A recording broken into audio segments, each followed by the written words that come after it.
Hello everyone, वड़क्कम सस्त्रेकाल। Welcome to magnet brains. मैं हूं अदिति शाह और आज के लेक्चर में हम क्लास 11th अकाउंट्स का चैप्टर नंबर 8 स्टार्ट करने जा रहे हैं, जिसका नाम है जर्नल एंट्रीज। तो बच्चों, अभी तक हमने पूरा थ्योरेटिकली सारे कॉन्सेप्ट समझ लिए, ठीक है। हमने रूल्स ऑफ डेबिट क्रेडिट भी समझ लिया, कब डेबिट होता है कब क्रेडिट होता है, और मैंने आपको तब कहा था कि इसको दिमाग में रख लो, ये जर्नल एंट्री के टाइम पर आपको काम में आएगा। ठीक, चलो तो अब जरा हम जर्नल एंट्री समझ लेते हैं कि होता क्या है।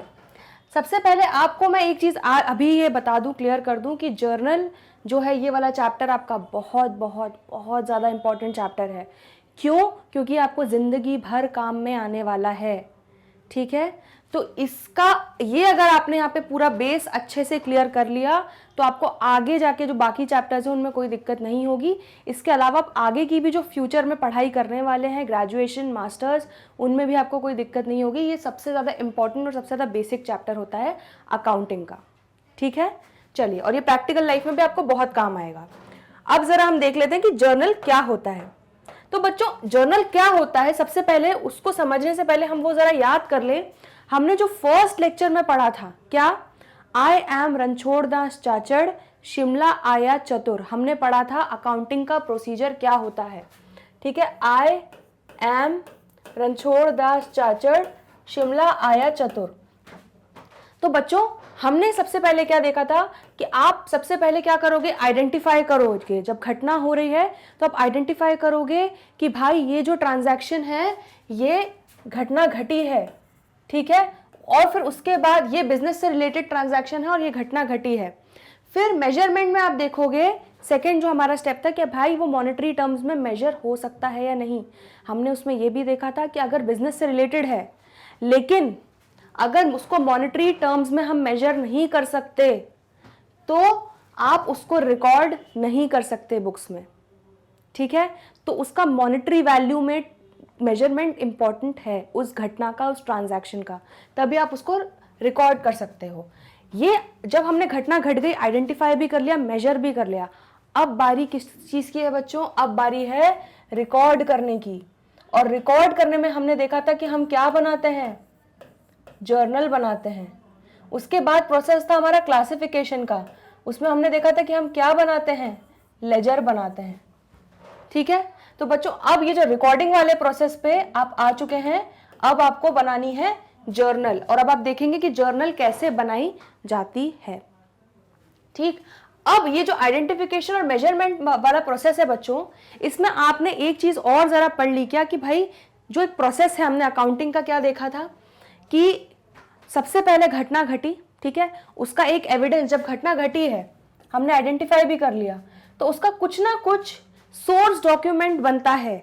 या तो इनवॉइस बनेगा, है ना, अगर कैश मेमो है, अगर कैश सेल हुई है या कैश परचेज है तो कैश मेमो रहेगा, उसका प्रूफ, ठीक है। इनवॉइस बनेगा, क्रेडिट नोट, डेबिट नोट, ये सारे हमने टाइप्स ऑफ सोर्स डॉक्यूमेंट्स पढ़े थे हमारे प्रीवियस चैप्टर में। हमने क्या देखा था कि सोर्स डॉक्यूमेंट, ये हमारा सोर्स डॉक्यूमेंट है, ये हमारा क्या हो जाता है, एविडेंस हो जाता है, ठीक है। उस सोर्स डॉक्यूमेंट के आधार पर जो अकाउंटेंट है वो एक क्या बनाता है, वाउचर बनाता है, जिसमें वो ये लिखता है कि हाँ भाई ये चीज डेबिट होगी और ये चीज क्रेडिट होगी। हमने ये चीज सीखी भी थी, हमने वाउचर बनाना सीखा भी था, ठीक है। इसके पूरे इलस्ट्रेशन हमने डिस्कस भी किए थे, ठीक। उसके बाद जब ये वाउचर बन जाएगा, इसके बाद जाके हम इसके बेसिस पे क्या करते हैं बच्चों, हमारी जर्नल में, हमारी जो जर्नल बुक्स होती हैं उसमें हम एंट्रीज करते हैं। तो ऐसे हर ट्रांजैक्शन के अलग अलग सोर्स डॉक्यूमेंट्स हैं और हर ट्रांजैक्शन के हम अलग अलग वाउचर क्रिएट करते जाते हैं और उनको हम अपनी जर्नल में रिकॉर्ड करते जाते हैं। ये अब आपको क्लियर हो गया। ये इसलिए इंपॉर्टेंट है बच्चों, सीधे जर्नल पढ़ा और जर्नल एंट्री करना स्टार्ट कर दिया तो उसका कोई लॉजिक नहीं, क्योंकि आपको इसका मोटिव नहीं पता कि मोटिव क्या है। तो आपको अब समझ में आ गया कि भाई मोटिव क्या है, कि हमको रिकॉर्ड करना है ट्रांजैक्शंस, जो घटनाएं घटी हैं, क्योंकि एक इंसानी दिमाग उतना याद नहीं रख सकता। तो हमारा जर्नल जो है ये सबसे पहला स्टेप होता है हमारे बुक्स ऑफ अकाउंट्स को बनाने का, ठीक है, क्लियर है। और आपने ये चीज भी देख ली कि हर हमारा सोर्स डॉक्यूमेंट जब भी घटना घटेगी तो एविडेंस उसके जैसे सपोज बिजली का बिल है, इलेक्ट्रिसिटी बिल, ठीक है, तो उसके अगेंस्ट में इलेक्ट्रिसिटी बिल होगा। अब उस बिल का जो आप पेमेंट करेंगे तो उस पेमेंट के लिए आप एक वाउचर बनाएंगे, क्या कि इलेक्ट्रिसिटी बिल डेबिट और कैश में आपने पेमेंट किया है, ठीक है। तो आपने ये वाउचर क्रिएट कर दिया और उसके बाद उस वाउचर के बेसिस पे आप जर्नल में एंट्री करेंगे कि आपने इलेक्ट्रिसिटी पे किया। अब हमने ये सब चीजें देख ली, अब बारी है क्या, अब बारी है ये समझने की कि बुक्स ऑफ अकाउंट्स में उसका इफेक्ट कैसे देना है, क्या डेबिट होगा क्या क्रेडिट होगा, ये अब आपको समझने में आसानी होगी क्योंकि आपने रूल्स ऑफ डेबिट क्रेडिट बिल्कुल आसानी से अच्छे से समझा है। लेकिन फिर भी हम उसको एक बार यहाँ पे रिवाइज करेंगे इस चैप्टर में। चलो, तो अब जर्नल की डेफिनेशन पढ़ लो, आपको ये पूरा समझ में आ गया कि जर्नल कब किस स्टेज ऑफ अकाउंटिंग में बनाई जाएगी, आपको ये चीज समझ में आ गई, ठीक है। और उसका प्रिपरेशन का प्रोसीजर क्या है वो भी आपको समझ में आ गया। अब जरा हम मीनिंग देख लेते हैं जर्नल का और हम फॉर्मेट देख लेते हैं कि फॉर्मेट क्या है। जैसे हमने अकाउंट का फॉर्मेट देखा था वैसे ही हम जर्नल का फॉर्मेट देख लेते हैं। तो क्या बोल रहा है बच्चों, मीनिंग ऑफ जर्नल है कि journal is a book of primary entry. Primary entry है, बुक ऑफ प्राइमरी एंट्री मतलब सबसे पहली जो बुक्स में एंट्री होती है वो हमारी जर्नल में ही होती है।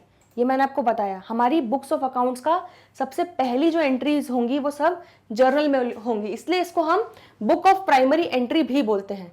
और a book of original entry in which transactions are first recorded in a chronological order. Chronological order मतलब क्या, जिस सीक्वेंस में घटना घट रही है उस सीक्वेंस में डेट वाइज हमारा सारी एंट्रीज यहाँ पे रिकॉर्ड हो रही हैं। क्लियर है इतना? तो अब आपको समझ में आ गया कि इसको बुक ऑफ प्राइमरी एंट्री या बुक ऑफ ओरिजिनल एंट्री क्यों बोलते हैं, क्योंकि सबसे पहली जो ओरिजिनल सबसे पहली एंट्री होती है घटना घटने की वो हमारी जर्नल में होती है। ठीक है, क्लियर है? अब देखो ये पढ़ो जरा, आपको आप सब चीजें क्लियर होंगी यहाँ पे। ठीक है, book of original entry in which transactions are first recorded in a chronological order from the accounting vouchers, accounting vouchers that are prepared on the basis of source documents, that is cash memo, invoices, purchase bills etc. तो अब आपको बिल्कुल clear हो गया क्या कि भाई source document के बेसिस पे वाउचर बनता है और वाउचर अकाउंटिंग वाउचर के बेसिस पे ही हम जर्नल में एंट्री करते हैं। देखो मीनिंग ऑफ जर्नल ने वही चीज बोल दी। ठीक है, और आपको ये भी पता है कि कौन से स्टेज पे जाके हम जर्नल करते हैं। जर्नल के बाद आपका क्या बनेगा, लेजर। आपको ये चीज भी अब आपको पूरा क्लियर हो गया जर्नल का फंडा। ठीक, चलो तो अब हम लोग जरा देख लेते हैं फॉर्मेट क्या है जर्नल का। बड़ा सिंपल सा है, कुछ नहीं है, इसमें 5 कॉलम्स बनाने हैं बच्चों। एक क्या है, डेट, पर्टिकुलर्स, ठीक है, लेजर फोलियो। आपने जब अकाउंट का देखा था, अकाउंट का फॉर्मेट, तो आपने वहां देखा था कि जर्नल फोलियो है। ठीक है, वैसे यहां पे एक लेजर फोलियो होता है। क्यों होता है आप देखते जाओ, डेबिट और क्रेडिट। ठीक, अब बच्चों ये देखो क्या होता है, डेट, आप क्या लिखोगे डेट में, आपको सबको पता है जिस दिन वो घटना घटी, ठीक है, उस दिन आप यहाँ पे डेट डाल के वो एंट्री करोगे आप कि क्या घटना घटी। एग्जाम्पल, आपने सैलरी दी, ठीक है, तो जैसे आपकी एंट्री है आपने सैलरी पेमेंट की, तो सैलरी डेबिट कैश क्रेडिट। ये क्यों होता है हमने रूल्स ऑफ डेबिट क्रेडिट में डिस्कस किया और अभी हम और डिटेल में डिस्कस करने वाले हैं, बट अभी बस एक बेसिक समझ लो कि यहाँ पर सैलरी डेबिट और कैश क्रेडिट। तो बच्चों एक चीज समझो, यहाँ पे हम कैसे लिखते हैं जर्नल एंट्री, जरा वो समझ लो कैसे। कि यहाँ पे जो चीज डेबिट होगी, जो अकाउंट, सैलरी अकाउंट डेबिट, तो सैलरी अकाउंट अब डेबिट लिखोगे टू कैश। ठीक है, आपको एक क्रेडिट लिखने की जरूरत नहीं है। अगर आप salary account debit to cash लिखोगे ना तो समझ जाएंगे कि जो टू हो रहा है, टू कैश, वो चीज क्रेडिट हो रही है। ठीक है, तो हम यहाँ पे क्रेडिट नहीं लिखते, आप यहाँ पे टू लिखते हो। तो ये एक तरीका चला आ रहा है सदियों से, ट्रेडिशन, तो हम उसी वे में उसको समझ रहे हैं। ठीक है, तो सपोज कोई डेट ले ली 28 मार्च 2020 को हमने सैलरी पेमेंट करी। ठीक है, तो आप यहाँ पे एंट्री कर दोगे सैलरी डेबिट टू कैश, ये हो जाएगी आपकी, क्या हो जाएगी, जर्नल एंट्री। अब जैसे सपोज कितनी बच्चों कितनी पे करी आपने, 10,000, तो आप 10,000 salary account debit, debit side में 10,000 लिख दोगे, टू कैश, और यहां पे आप लिख दोगे 10,000। ये एक तरीका है, ये एक फॉर्मेट है जर्नल एंट्री को रिकॉर्ड करने का। ठीक है, तो बस आपको प्रैक्टिस हो जाएगी। अभी थोड़ा नया नया लग रहा होगा, लेकिन ये बहुत आसान है। आपको कोई अगर नींद में भी उठा के पूछ लेगा ना कि सैलरी पेमेंट की क्या एंट्री होती है, आप बता पाओगे। देख लेना, ऐसा एक टाइम आएगा, तो इसलिए घबराना नहीं है, धीरे धीरे समझते जाना है। यहाँ पे अब देखो, ये डेट हो गई, आपने सैलरी डेबिट टू कैश भी कर दी जो आपकी जर्नल एंट्री हो गई, और आपने यहाँ पे अमाउंट में डेबिट साइड में 10,000 लिख दिया और क्रेडिट साइड में 10,000 लिख दिया कि सैलरी गई मेरी 10,000 और कैश में पेमेंट हुई 10,000। क्लियर है? ठीक है। अब यहाँ पे बच्चों ये वाला जो पार्ट है ना, यहाँ एक ब्रैकेट में हम लिखते हैं, अब जो घटना घटी है उसका थोड़ा सा एक छोटा सा एक्सप्लेनेशन दे देते हैं। क्या? कि बीइंग सैलरी पेड। ठीक है, तो बीइंग सैलरी पेड आपने ये लिख दिया ना, तो इसका नरेशन, इसको हम बोलते हैं नरेशन। क्या बोलते हैं इसको? Narration. That is brief summary of transaction. तो एक छोटी सी समरी होती है उस ट्रांजैक्शन की डिटेल्स देने के लिए, क्योंकि कई लोग इसको देख के नहीं समझ पाते हैं। नीचे अगर ये लिखा होगा कि क्या चीज हुई है, तो लोग नीचे का नरेशन पढ़ के समझ जाएंगे कि अच्छा ऊपर ये घटना घटी है, उसको हमने रिकॉर्ड किया हुआ है। इसलिए नरेशन लिखना इंपॉर्टेंट होता है। ठीक है, तो उसको हम कैसे लिखते हैं? बीइंग करके लिखते हैं। तो आप लोगों को, आप वैसे भी लिख सकते हो, बट जनरली एक ट्रेडिशन चला आ रहा है कि बीइंग करके आप नरेशन लिखते हो। ठीक है, तो आप being salary paid in cash for the month Feb 2020। ठीक है, तो आप इस तरीके से शॉर्ट में कैसे उस ट्रांजैक्शन को समराइज करके नरेशन लिखना है वो आप लिख सकते हो यहाँ पे। क्लियर है इतना? ठीक, तो अब आपको जर्नल एंट्री का ये पता चलेगा कि डेट होता है, पर्टिकुलर्स में हम जर्नल एंट्री करते हैं और उसके नीचे नरेशन लिखते हैं। ठीक, फिर हम डेबिट क्रेडिट में अमाउंट लिख देते हैं। अब ये लेजर फोलियो क्या होता है मैम? कुछ नहीं होता बच्चों। देखो, आपको ये पता है कि जर्नल के बाद आप क्या करते हो? लेजर। मतलब आपको ये चीज मैंने समझाई थी कि एक बॉक्स है जिसमें खूब सारे अलग अलग कलर्स की बॉल है। ठीक है, ये आपके अलग अलग कलर्स की बॉल्स हैं। अब हम क्या कर रहे हैं? हम जिस कलर की जो बॉल है उसको उस कलर के डब्बे में भेजने वाले हैं। तो हम ग्रीन को ग्रीन में भेज रहे हैं, हम रेड को रेड में भेज रहे हैं, और हम ब्लू को ब्लू में भेज रहे हैं। ठीक है, तो ये हम क्या कर रहे हैं बच्चों? ये हम क्लासिफाई कर रहे हैं। तो हम उन बॉल्स को, उन कलर की बॉल्स को उनके पर्टिकुलर स्पेसिफिक कलर के बॉक्स में, उसके अकाउंट में भेज रहे हैं। सिमिलरली हम यहाँ पे जब जर्नल एंट्री करते हैं बच्चों, उसके बाद हम क्या करते हैं? उस पर्टिकुलर ट्रांजैक्शन को, जैसे परचेजेस वाले ट्रांजैक्शन, उनको सबको परचेज अकाउंट में भेज देते हैं। ठीक है, हम कैश वाले सारे ट्रांजैक्शंस को कैश अकाउंट में भेज देते हैं। ठीक है, तो यहाँ पर लेजर फोलियो में और कुछ नहीं, वो पेज नंबर लिखा होता है। यहाँ पे पेज नंबर लिखा होगा कि आपका सैलरी अकाउंट, आपका सैलरी वाला डब्बा, सैलरी का अकाउंट आपका लेजर। ठीक है, समझ गए ना? तो सैलरी का लेजर आपके कौन से पेज नंबर पे है? ठीक है, वो आपका, जैसे सपोज 10 नंबर पेज पर आपका है सैलरी, तो आप यहाँ पे लेजर फोलियो में क्या लिख दोगे? 10 लिख दोगे यहाँ।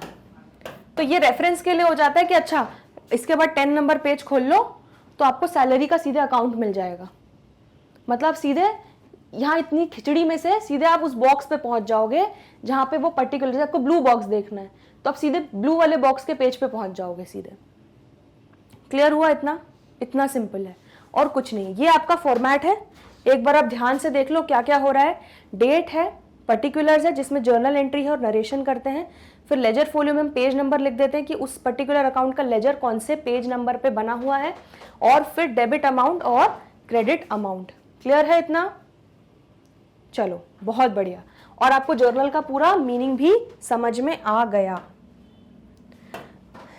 चलो, तो हमारी बुक्स ऑफ, जो हमारी प्राइमरी बुक है, बुक ऑफ प्राइमरी एंट्री, तो इसकी ओर थोड़ा आगे बढ़ते हैं। क्या है सबसे पहला? देखो, रिकॉर्डिंग इन जर्नल क्या बोल रहा है वो। सबसे पहला नेक्स्ट टॉपिक क्या बोल रहा है कि transactions are recorded in journal from the view point of business because of business entity concept.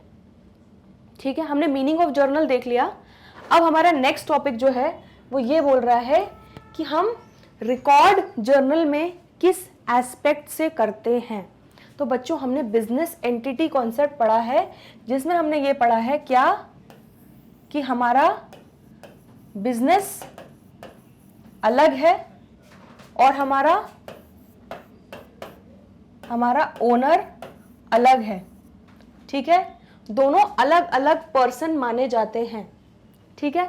तो क्या बोल रहे हैं, transactions are recorded in journal from the view point of business because of business entity concept. तो बच्चों हमने ये देखा है क्योंकि बिजनेस ओनर के साथ क्या घटनाएं घट रही हैं उससे हमें मतलब नहीं है, लेकिन बिजनेस के साथ क्या घटनाएं घट रही हैं वो हम रिकॉर्ड करेंगे जर्नल में।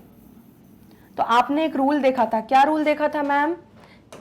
एक रूल देखा था कि business plus M, B plus M, मतलब बिजनेस से रिलेटेड होना चाहिए वो ट्रांजैक्शन और मॉनेटरी टर्म्स में उसको हम मेजर कर सकें।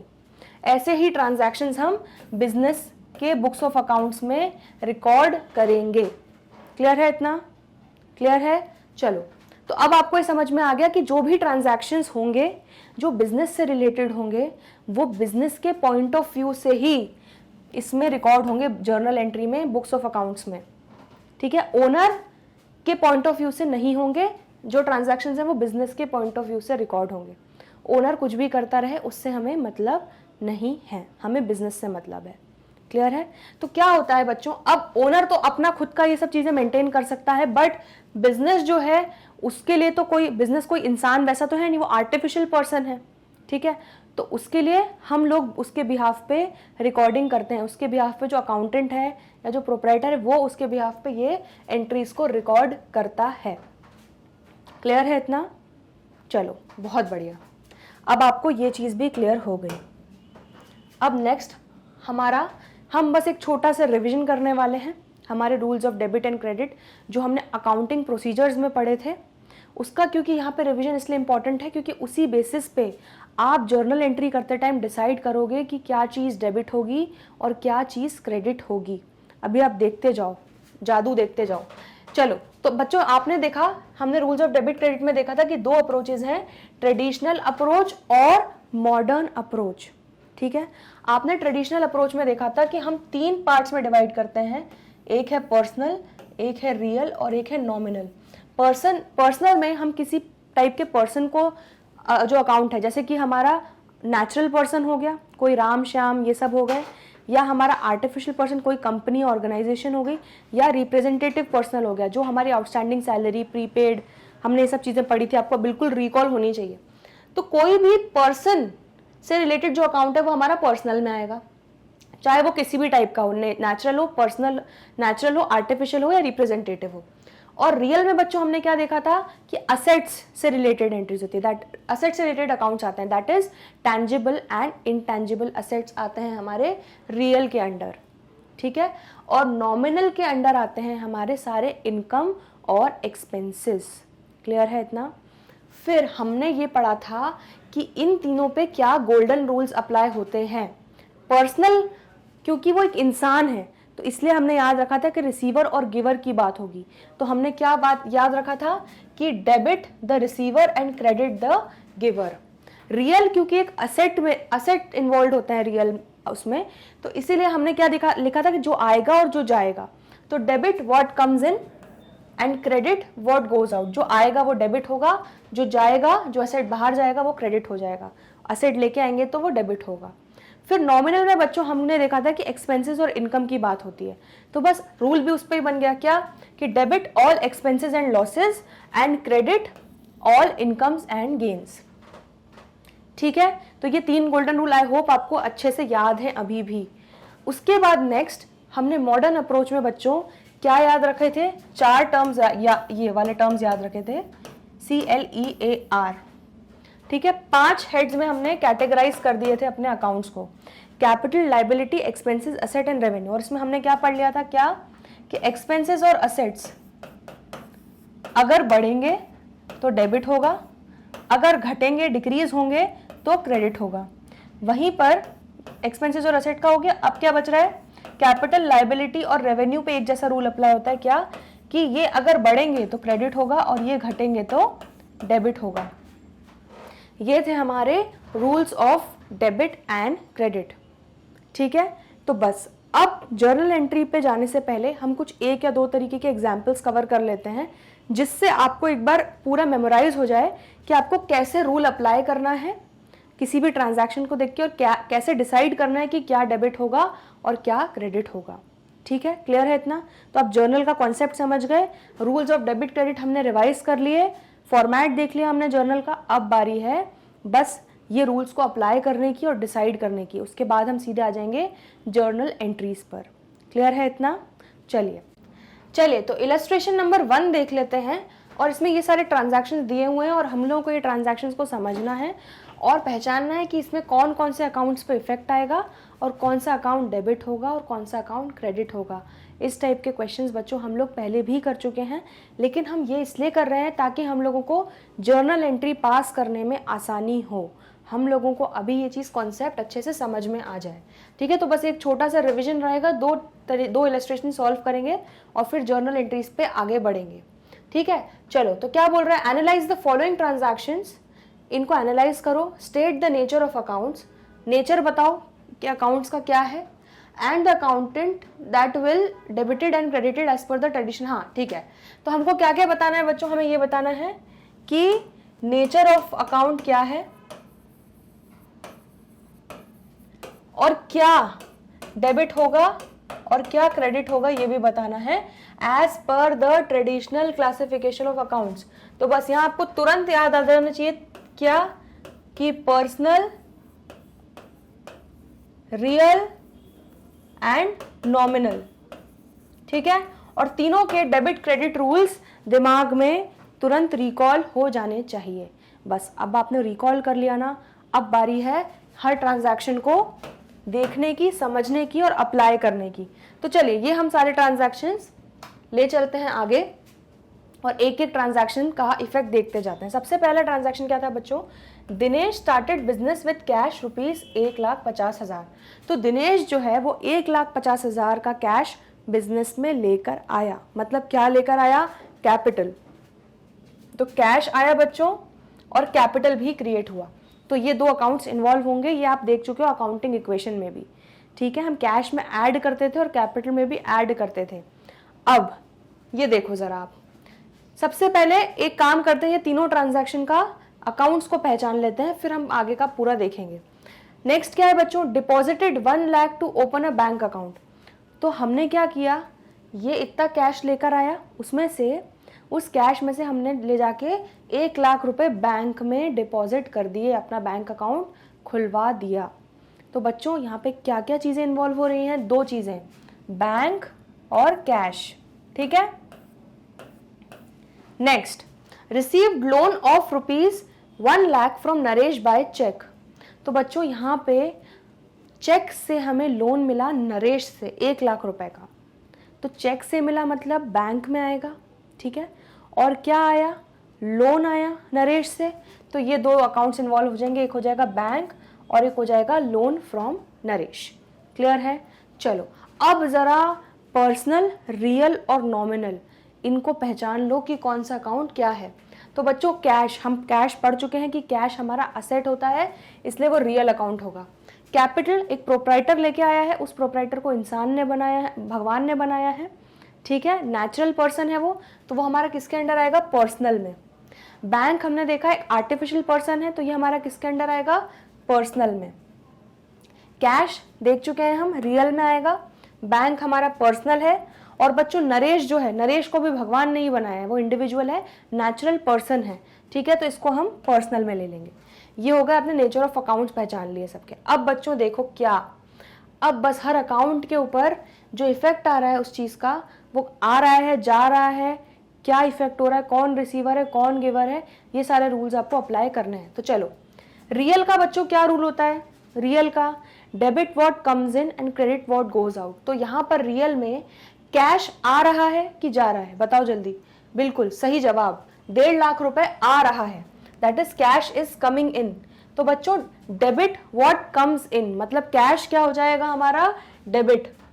ठीक है, तो डेबिट आप किसको कर दोगे, कैश को, 1,50,000। ठीक है, तो हमारा कैश डेबिट हो गया। अब बच्चों कैपिटल क्या है, पर्सनल, और पर्सनल का रूल क्या था, debit the receiver credit the giver. और जो हमारा दिनेश भाई साहब हैं वो गिवर हैं या रिसीवर हैं? वो तो गिवर हैं, वो कैपिटल, वो पैसा दे रहे हैं हमारे बिजनेस को। तो गिवर क्या होता है बच्चों? Debit the receiver and credit the giver. तो हम क्रेडिट क्या कर देंगे? 1.5 लाख रुपए। क्लियर है? इतना क्लियर है? चलो बहुत बढ़िया। सेकंड क्या बोल रहा था? Deposited 1 lakh to open a bank account. अब बच्चों पर्सनल में हमारा क्या रूल है? Debit the receiver credit the giver. तो यहाँ पर जब हम 1 लाख डिपॉजिट कर रहे हैं बैंक में, तो बैंक रिसीव कर रहा है या बैंक गिव कर रहा है? ऑब्वियसली मैम बैंक रिसीव कर रहा है, तो बैंक इज द रिसीवर। तो हम क्या करते हैं यहाँ पे? Debit the receiver. तो बैंक को क्या कर देंगे बच्चों? डेबिट कर देंगे 1 लाख रुपए से। समझ में आ रहा है? समझ में आ रहा है? एक एक रूल आ रहा है समझ में, कैसे अप्लाई कर रहे हैं?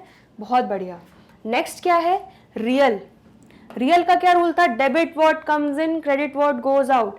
यहाँ पे जब हम कैश डिपॉजिट कर रहे हैं बैंक में, तो कैश आ रहा है कि जा रहा है? कैश जा रहा है, क्योंकि हम कैश अपना निकाल के हम बैंक में डाल रहे हैं। ठीक है, तो कैश हमारा जा रहा है, कैश का बैलेंस कम हो रहा है, तो कैश इज गोइंग आउट।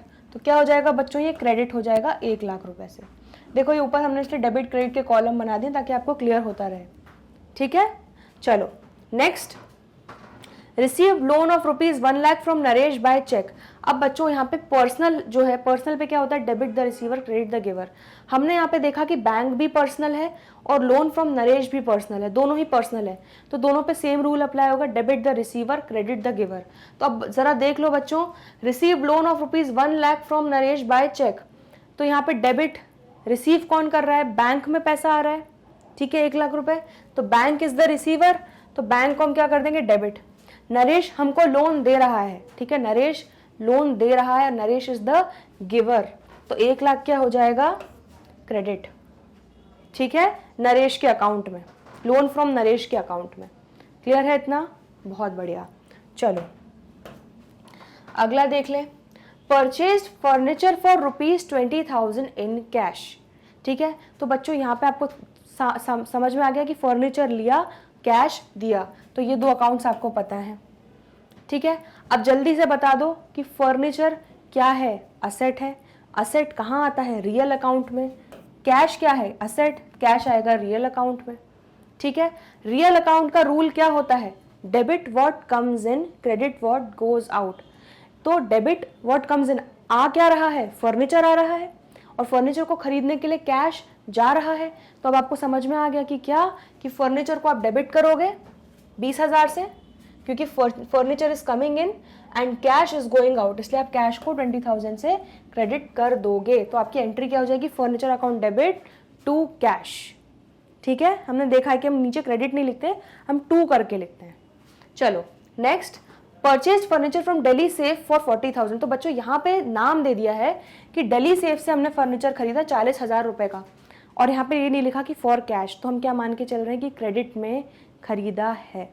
ठीक है, तो बच्चों यहाँ पर अगर क्रेडिट में खरीदा है, मतलब क्या हो रहा है कि हम फर्नीचर खरीद रहे हैं और हम कैश नहीं दे रहे हैं, हम उधार पे ले रहे हैं फर्नीचर, मतलब सर पे बोझ क्रिएट कर रहे हैं, सर पे उधारी क्रिएट कर रहे हैं, क्रेडिटर बना रहे हैं। तो बच्चों 2 अकाउंट हो जाएंगे, एक फर्नीचर और एक दिल्ली सेफ का हमारा क्रेडिटर अकाउंट। तो हम दिल्ली सेफ के नाम से एक अकाउंट खोल देंगे और ये हमारा क्रेडिटर होगा, क्योंकि इससे हमने उधारी ली हुई है, हमको इसको पैसा देना है। अब बच्चों फर्नीचर क्या है? रियल है, बिल्कुल सही जवाब।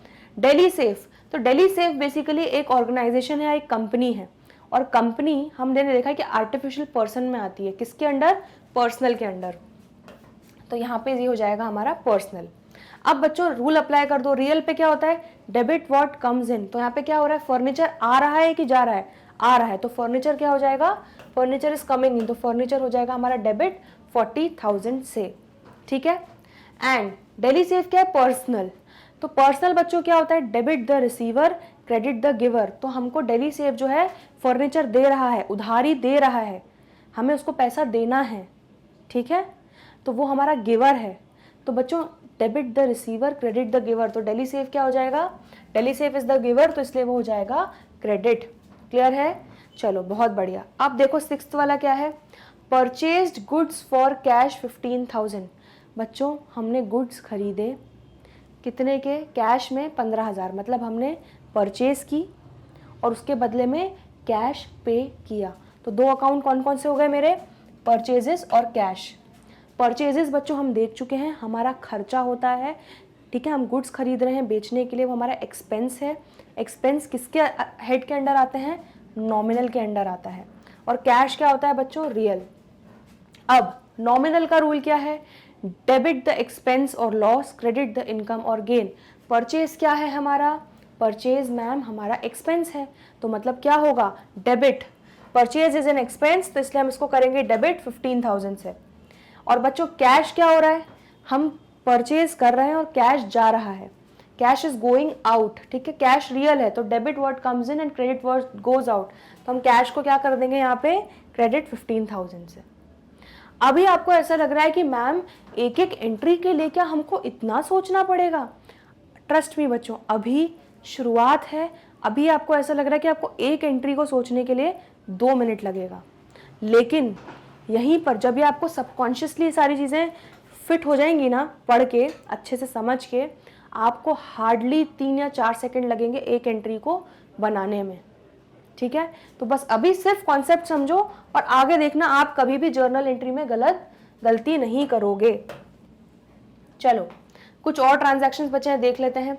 परचेज गुड्स फ्रॉम महेश 30,000, तो बच्चों इसका मतलब क्या हो गया कि हमने महेश से उधारी पे गुड्स लिए, क्योंकि फॉर कैश नहीं लिया है, तो मतलब परचेज हुआ है और महेश को हमने पैसा दिया नहीं है, अभी देना बाकी है, सर पे उधारी है, मतलब क्रेडिटर बन गया हमारा कौन, महेश। तो परचेज अकाउंट बनेगा एक महेश अकाउंट। अब परचेज बच्चों क्या है, नॉमिनल, और महेश एक इंसान है, तो वो क्या पर्सन है, तो हम उसको किसके अंडर कैटेगराइज करेंगे, पर्सनल के अंडर। अब बच्चों नॉमिनल का रूल क्या है, debit the expense credit the income. तो बच्चों परचेज क्या है, एक्सपेंस, तो परचेज इन एन एक्सपेंस, तो इसलिए हम डेबिट कर देंगे कितना, 30,000। अब महेश पर्सनल है, तो पर्सनल पे क्या रूल होता है, debit the receiver credit the giver. Mahesh कौन है बच्चों, गिवर है, क्योंकि महेश ने हमको उधार दिया है, तो उसको हम क्या कर देंगे, क्रेडिट 30,000 से, उतनी उधारी सर पे क्रिएट कर देंगे, सर पे उतना बोझ क्रिएट कर देंगे। चलो, sold goods to Karim for cash 25,000, तो हमने करीम को 25,000 रुपए के कैश में सेल करी, कैश सेल्स की, मतलब कैश आया और सेल्स करी, तो मतलब कौन कौन से अकाउंट इन्वॉल्व हो गए, कैश और सेल्स। कैश बच्चों क्या होता है, रियल, हमको पता है असेट है। सेल्स बच्चों क्या है, हमारी रेवेन्यू है, हमारी इनकम है, और इनकम कहाँ कैटेगराइज होती है बच्चों, नॉमिनल में। अब रूल लगा दो जल्दी से, क्या डेबिट वर्ड कम्स इन, तो क्या यहाँ पे कैश आ रहा है या जा रहा है, कैश आ रहा है मैम, क्योंकि कैश में सेल की तो कैश आएगा और हम गुड्स बेचेंगे, सेल करेंगे, तो बच्चों कैश इज कमिंग इन, तो हम कैश को क्या कर देंगे, डेबिट। सेल्स क्या है बच्चों, सेल्स हो रही है, सेल्स इनकम है, तो इस पे रूल हमारा नॉमिनल वाला क्या लग जाएगा, डेबिट द एक्सपेंस और लॉस क्रेडिट द इनकम और गेन। तो हमारी सेल्स क्या है, इनकम, तो क्रेडिट द इनकम, तो हम सेल्स को क्रेडिट कर देंगे 25,000 से। क्लियर है, बहुत बढ़िया।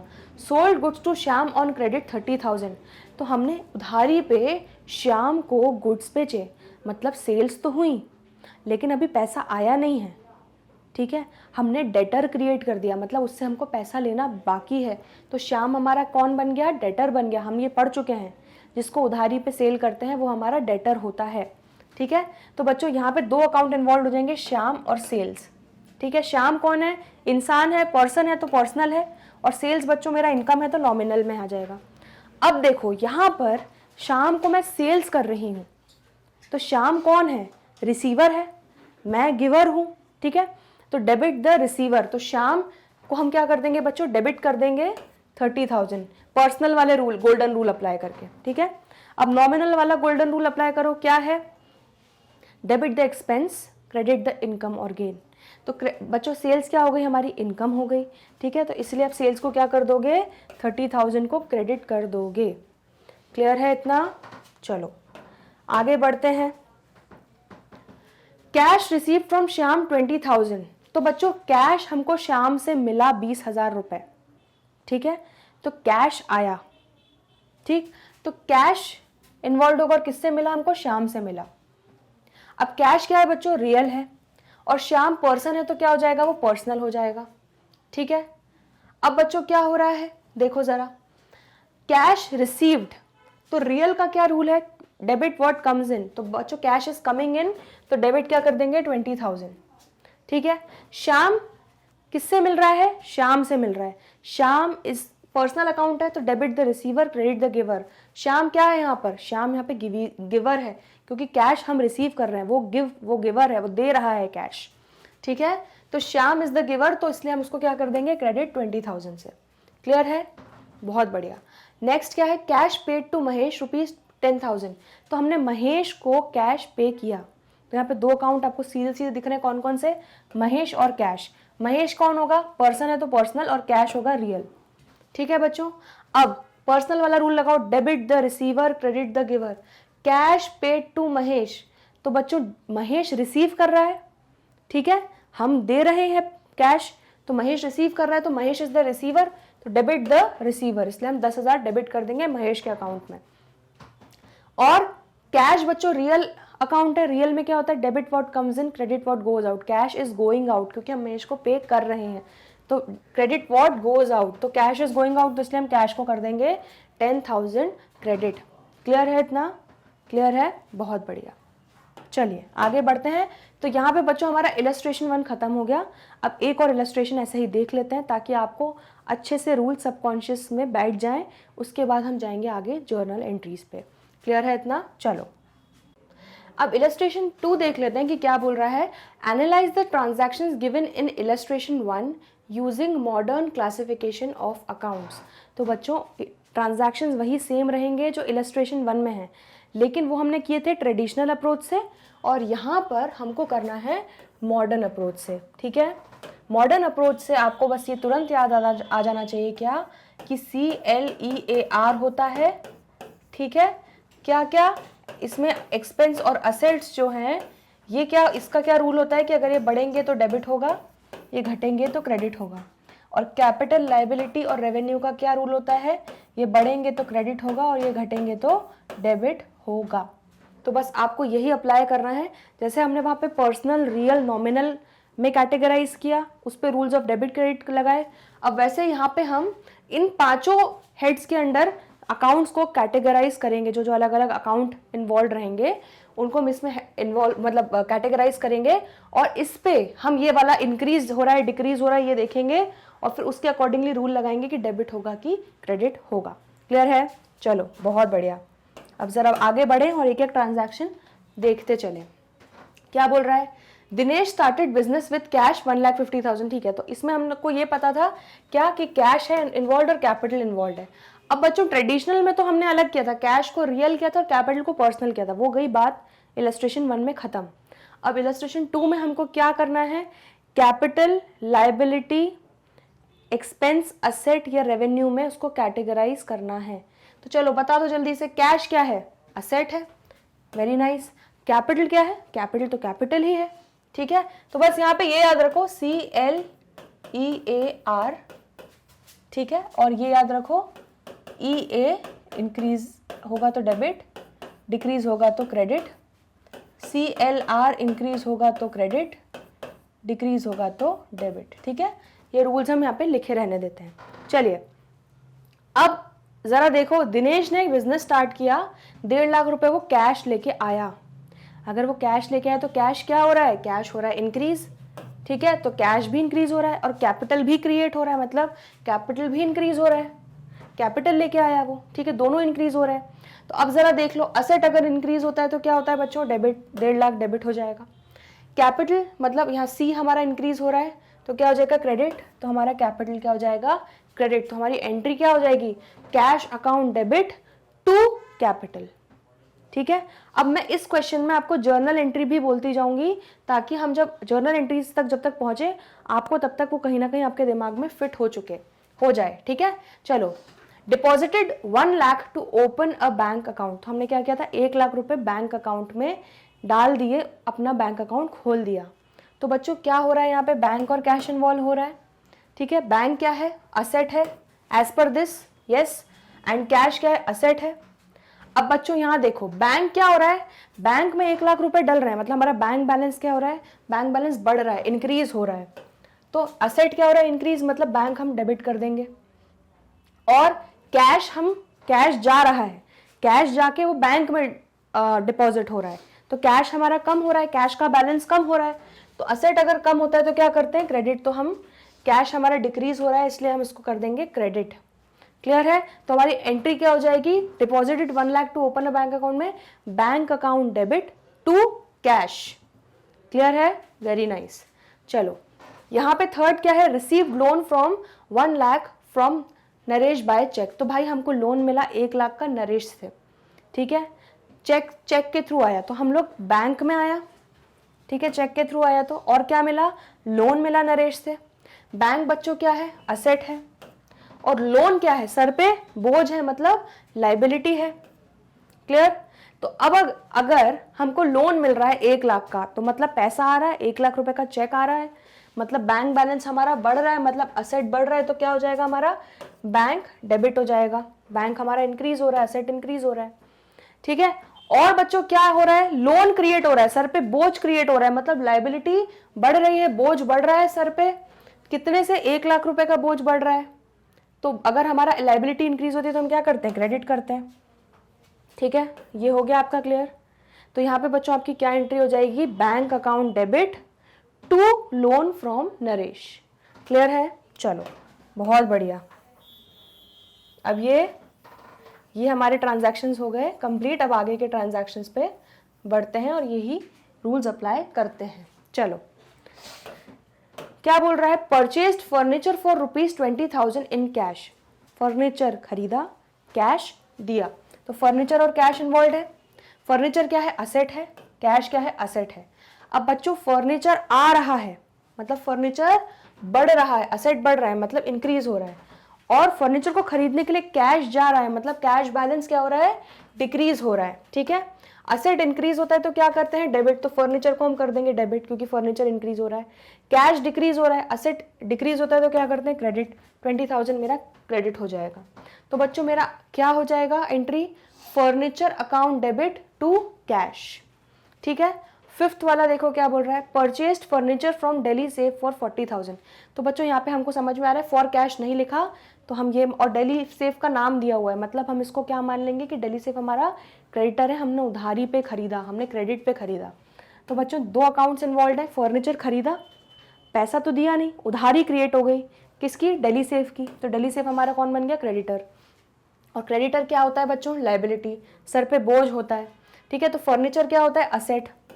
तो आपने ये कर लिया, फर्नीचर एसेट हो गया, दिल्ली सेफ आपकी लाइबिलिटी हो गई।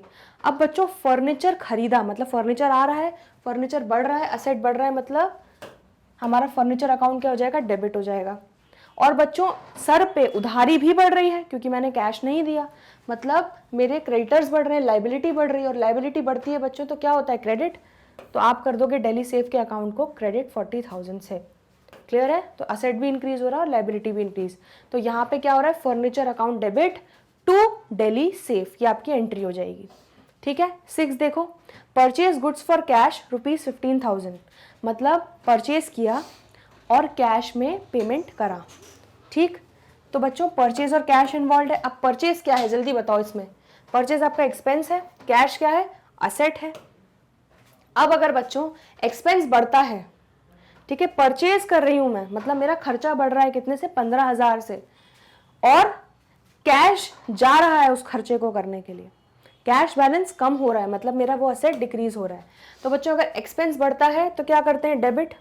15,000 डेबिट कर दोगे आप परचेजेस को, और कैश जा रहा है मतलब डिक्रीज हो रहा है, तो असेट अकाउंट अगर कम होता है तो क्या कर देते हैं? क्रेडिट। तो आप इसकी एंट्री क्या हो जाएगी? Purchases account debit to cash. Clear है इतना? बहुत बढ़िया। चलो अब ज़रा आगे देख लें हमारे बचे हुए ट्रांजैक्शंस। तो आई होप बच्चों आप लोगों को अच्छे से समझ में आ रहा है कि हम कैसे ट्रेडिशनल अप्रोच में किस वे में रूल अप्लाई करते हैं और मॉडर्न वे अप्रोच में हम किस वे में रूल अप्लाई कर रहे हैं। चलो 7 ट्रांजैक्शन देख लो। Purchased goods from Mahesh, Mahesh से खरीदे थे हमने गुड्स, कितने के? 30,000 रुपए के। अब बच्चों यहाँ पे ये नहीं लिखा कि कैश में खरीदे, तो मान के क्या चल रहे हैं कि उधारी में लिए, ठीक है, और नाम दिया हुआ है महेश का, तो परचेजेस अकाउंट डेबिट हो गया, और ये महेश मेरा। अब परचेजेस और महेश, परचेजेस और महेश मेरे ये इन्वॉल्व है। परचेजेस क्या है? एक्सपेंस। महेश क्या है? उधारी में गुड्स लिए, और उधारी में गुड्स लिए मतलब सर पे बोझ क्रिएट हुआ, मतलब लाइबिलिटी। अब बच्चों अगर मैं परचेज कर रही हूँ तो मतलब मेरा एक्सपेंस बढ़ रहा है और सर मैं पैसा दे नहीं रही हूँ, मैं उधारी क्रिएट कर रही हूँ, मतलब मेरे सर पे लाइबिलिटी भी बढ़ रही है, ठीक है। तो यहाँ पे एक्सपेंस भी बढ़ रहा है और लाइबिलिटी भी बढ़ रही है। एक्सपेंस बढ़ता है तो हम क्या करते हैं, डेबिट, ठीक है। तो आप परचेजेस अकाउंट को डेबिट कर दोगे 30,000 से, और लाइबिलिटी इंक्रीज होती है तो हम क्या करते हैं, क्रेडिट। तो आप महेश अकाउंट को क्रेडिट कर दोगे 30,000 से, तो आपकी एंट्री क्या हो जाएगी बच्चों, purchases account debit to Mahesh. Clear है। नेक्स्ट क्या है, sold goods to Karim for cash 25,000। तो यहाँ पे बोला कि करीम को बेचा लेकिन कैश में बेचा, मतलब कैश आया और हमने उसके अगेंस्ट में गुड्स बेचे, सेल्स की, तो कैश और सेल्स हो गया। कैश क्या है मेरा, असेट है, और सेल्स क्या है बच्चों मेरा इस कैटेगरी में रेवेन्यू है, ठीक है। अब अगर असेट मेरा कैश आ रहा है, ठीक है, अगर मैं कैश सेल कर रही हूँ तो कैश आ रहा है, तो कैश आ रहा है मतलब असेट बढ़ रहा है, तो असेट मेरा इंक्रीज हो रहा है, और सेल्स हो रही है मतलब रेवेन्यू भी बढ़ रहा है। तो CLR में देखो आर भी बढ़ रहा है, तो आर बढ़ेगा तो बच्चों अब देख लो क्या हो रहा है, दोनों इंक्रीज हो रहे हैं। असेट बढ़ेगा तो क्या होगा, डेबिट, और आर बढ़ेगा तो क्या होगा, क्रेडिट। तो बस आपका यहाँ कैश डेबिट हो जाएगा और सेल्स क्रेडिट हो जाएगा, तो आपकी एंट्री क्या हो जाएगी, cash account debit to sales. Clear है। नेक्स्ट क्या है, sold goods to Shyam on credit. तो गुड्स हमने बेचे श्याम को उधारी पे, हमें कैश नहीं आया, हमने श्याम हमारा डेटर बन गया क्योंकि हमने उसको उधारी पे गुड्स बेचे। तो बच्चों यहाँ पे श्याम है और सेल्स होगा, ठीक है। अब बच्चों श्याम क्या है, मेरा डेटर है। डेटर मतलब फ्यूचर में मुझे उससे कैश मिलने वाला है, फ्यूचर में वो कैश में कन्वर्ट होने वाला है, मतलब वो मेरा असेट है, ठीक है। और सेल्स क्या है, हमने देख चुका है, रेवेन्यू है, हमारी इनकम है, ठीक। तो अब देखो जरा यहाँ पर जब मेरी सेल्स हो रही है, तो जब मैं उधारी पे सेल्स कर रही हूँ तो मेरा डेटर भी क्रिएट हो रहा है, मतलब मेरा असेट क्या हो रहा है, इंक्रीज हो रहा है, ठीक है। और रेवेन्यू भी हो रहा है मुझे, ठीक है, तो ये भी इंक्रीज हो रहा है, ठीक है। सेल्स भी हो रही है, तो सेल्स मेरा और बढ़ रही है इससे, इस ट्रांजैक्शन से, तो मेरा सेल्स भी इंक्रीज हो रहा है। अब देखो अगर मेरा असेट बढ़ता है तो मैं क्या करती हूँ, डेबिट, तो मैं यहाँ पे शाम को क्या कर दूंगी, डेबिट, और सेल्स रेवेन्यू मेरा बढ़ेगा तो मैं क्या करूंगी, क्रेडिट, ठीक है। तो यहाँ पे क्या एंट्री हो जाएगी हमारी, Shyam account debit to sales account. Clear है, बहुत बढ़िया। चलो अब आप लोगों को एकदम अच्छे से सब चीज़ें समझ में आ रही हैं, ये चीज़ मुझे फील हो रही है। चलो अब कुछ बस बचे हुए आखिरी के 2 ट्रांजैक्शंस हैं, वो और देख लो, उसके बाद फिर हम बहुत जल्द जर्नल एंट्री पे बढ़ने वाले हैं। क्या बोल रहा है, कैश रिसीव फ्रॉम श्याम ₹20,000। तो हमको किससे मिला, कैश मिला, किससे मिला, श्याम से मिला, तो कैश और श्याम हो गए। अब बच्चों ये बताओ कि कैश क्या है, असेट है, श्याम क्या था हमारा, डेटर, डेटर से पैसे मिल रहे हैं तो डेटर भी हमारा क्या हो गया, असेट हो गया, ठीक है। अब बच्चों यहाँ पे क्या हो रहा है, कैश मिला मतलब कैश आया, कैश बढ़ रहा है, असेट बढ़ रहा है, तो मेरा कैश वाला असेट जो है वो इंक्रीज हो रहा है, ठीक है। अब यहाँ पे श्याम जो है अपनी उधारी चुका रहा है, ठीक है। अब जैसे हमारा कितने का उधार था जरा देख लें हम एक बार, हमने श्याम को 30,000 की उधारी पे गुड्स बेचे थे, उसने उसमें से 20,000 चुका दिए, तो मतलब श्याम का बैलेंस अब कम हो गया, श्याम का बैलेंस अब 10,000 ही बचा, हमारे डेटर की जो उधारी है वो 10,000 ही बची, मतलब हमारे डेटर क्या हो गए, कम हो गए, मतलब हमारे असेट्स डिक्रीज हो गए। तो बच्चों आपको पता है इसका आंसर क्या, कैश अगर इंक्रीज होगा, असेट इंक्रीज होगा तो डेबिट करेंगे, तो कैश अकाउंट डेबिट हो जाएगा। श्याम हमारा डिक्रीज हो रहा है, दैट इज असेट डिक्रीज हो रहा है, तो हम क्रेडिट कर देंगे। तो बच्चों यहाँ पे आपका क्या एंट्री हो जाएगी, cash account debit to Shyam. तो लास्ट ट्रांजैक्शन देख लेते हैं, क्या बोल रहा है, कैश पेड टू महेश ₹10,000। तो हमारा जो महेश था, जो हमारा क्रेडिटर था, ठीक है, जिससे हमने उधारी पे गुड्स लिए थे, उसको हमने 10,000 चुका दिए, हमने उतनी उधारी चुका दी, ठीक है। तो यहाँ पे बच्चों महेश अकाउंट हमने बनाया था क्रेडिटर का, वो इन्वॉल्व और हम उसको कैश में पेमेंट कर रहे हैं। अब महेश क्या था बच्चों, हमारा क्रेडिटर था, बोझ था मतलब लाइबिलिटी था, और कैश हमारा असेट है, ठीक है। अब बच्चों ये चीज़ देखो, महेश की उधारी मैं चुका रही हूँ, मतलब उतने से उसकी उधारी कम हो रही है, मेरे सर पे बोझ कम हो रहा है, मतलब लाइबिलिटी डिक्रीज हो रही है, और मेरी जेब से जा रहा है कैश उसको पेमेंट करने में, वो उधारी को चुकाने के लिए मुझे कैश पे करना पड़ रहा है, तो मेरा कैश भी क्या हो रहा है, डिक्रीज हो रहा है, असेट भी डिक्रीज हो रहा है। तो बच्चों अब देख लो जल्दी से, अगर आपकी लाइबिलिटी डिक्रीज होती है तो आप क्या करते हो, डेबिट, तो आप महेश को डेबिट कर दोगे 10,000 से। अगर असेट डिक्रीज होता है तो क्या करते हो, क्रेडिट, तो आप असेट को डिक्रीज कर दोगे असेट को क्रेडिट कर दोगे 10,000 से, तो आपकी एंट्री क्या हो जाएगी, Mahesh account debit to cash.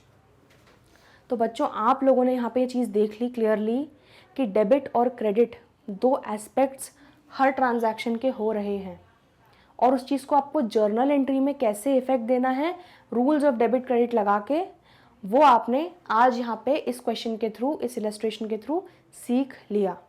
Traditional approach से भी सीख लिया और मॉडर्न अप्रोच से भी सीख लिया। क्लियर है इतना? चलो, तो बहुत अच्छे से अब आपको ये चीज़ समझ में आ गई है। आई होप आपको सारे कॉन्सेप्ट्स, जर्नल का फॉर्मेट, जर्नल का मीनिंग और उसके अलावा ये सारे illustrations, rules of debit credit कैसे अप्लाई करना, ये सब अच्छे से समझ में आ गया है। तो चलिए अब हम अगले लेक्चर में जर्नल एंट्रीज करने का तरीका देखेंगे, उसको अच्छे से समझेंगे। तो मिलते हैं अगले वीडियो में, तब तक के लिए गुड बाय।